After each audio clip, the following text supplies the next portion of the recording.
What's up, fight fans? This is Kurt DeVille with Counterpunch Boxing News, and I have some new news concerning David Haymaker Haye.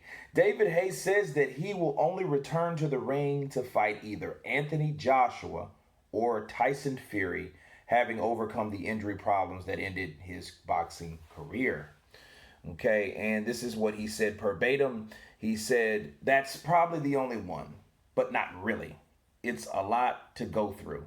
I got my body in a good place right now, and I'm in a good place. All my injuries have healed up.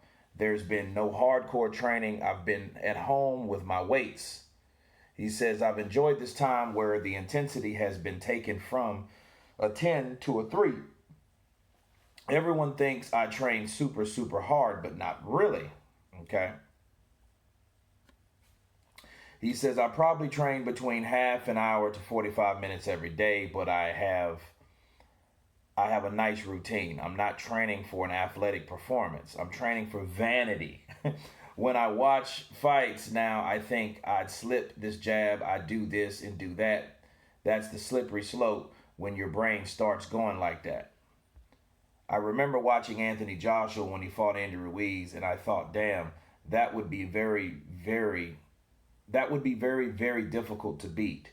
Even on my best day, the version of Joshua that is boxing and light on his feet, he's ready and fearful as well. I thought the same thing when I saw Tyson Fury fight Wilder." He said, "I'm watching and I'm like, that guy Fury is a hard guy to beat." So those are the two performances I've seen since I've been retired where I watched it and gone, that would have been hard work no matter what version of me that was. These guys are big, they're strong, and they're in their prime. That version of AJ and that version of Tyson Fury for any heavyweight in history would have been a very hard fight." Wow. Well, there's not really much to say that David Haye didn't say, because I agree. I mean, him coming back to the sport, what is David Haye? Like my age, he's like 39. He's, turning 40. And he's a small guy. And you have to remember something.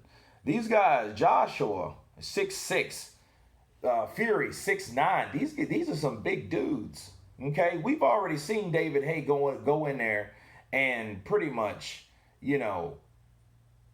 elude, retreat from a fight, from an engagement with Vladimir Klitschko.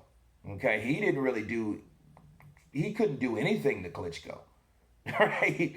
That was a long snooze fest where David Haye promised to do this and promised to do that, but he didn't do any of that. Right? So, David was just being real. I think both of those guys are really hard to beat, and I agree with him. Any of those guys, the size, David Haye is not a huge puncher. He's a decent puncher. He was able to put Chisora down, sure, but then you're fighting guys that can hit hard, that knows the skill, the style that they have. They have the reach on you. They have the size on you. They have the height on you. That would be a pretty hard fight for David Haye. Now, I do agree when you heal, you do have a different perspective. David Haye, suffered injuries, and those injuries where they helped him get out along with Tony Bellew. But those injuries, okay, are some of the prime factors that help him retire.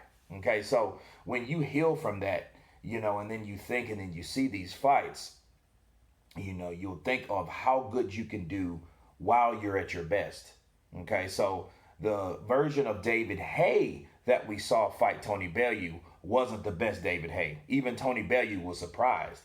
But fair play to Tony Bellew because he did what he's supposed to do. Okay? But David Haye fighting these guys with the style that he has, him fighting Joshua. Because now Joshua, I think, has added more to his arsenal than anything else. He knows how to, okay, this guy's faster. I know not to engage too much or overcommit too many things because that leaves me open to a counter. And David Haye's good at those counters, you know what I mean? And I seen the sparring sessions with him and Wilder, and I was pretty impressed. But, besides that, when the minute David Haye gets hit with a left hook by Joshua, it's going to change everything. The moment when Tyson Fury lands that right hand and throws that weight on smaller David Haye, it's going to change everything. Okay, so no, I mean, it's something that I'm not disagreeing with, because David Haye's pretty much letting us know these will be hard fights for me, and I respect his honesty, because a lot of guys that are retired, especially the retired fighters, they can become some of the worst, because they get to the point where, oh man, I would have done this, I would have done that. Oh yeah, I gotta clearly beat this guy, but then you're not fighting anymore. You know what I mean? You're just saying that just for the sake of saying that. And a lot of people say things, talk shit, when they know damn well it can't be proven. Okay, so that's the worst thing about it. But David Haye's like, dude, that'll be a hard fight. Any version of those guys will be a hard fight for me. But I respect him knowing that they'll be hard fights and wanting to take on the challenge. That's my counterpunch on David Haye. And then if he came back and he gave it his best, at least he knew, well, hey, I knew it was going to be tough, but I wanted to challenge myself. So it is good to hear him speak honestly about, especially being a retired fighter, because of course they're not always the most truthful. They're the ones with their head in the clouds of, I'm the legacy and no one can beat me, because no one will ever beat me because I'm retired. But anyway, you guys tell me what you think of David Haye's comments about Anthony Joshua and Tyson Fury coming out of retirement. Of course, please subscribe.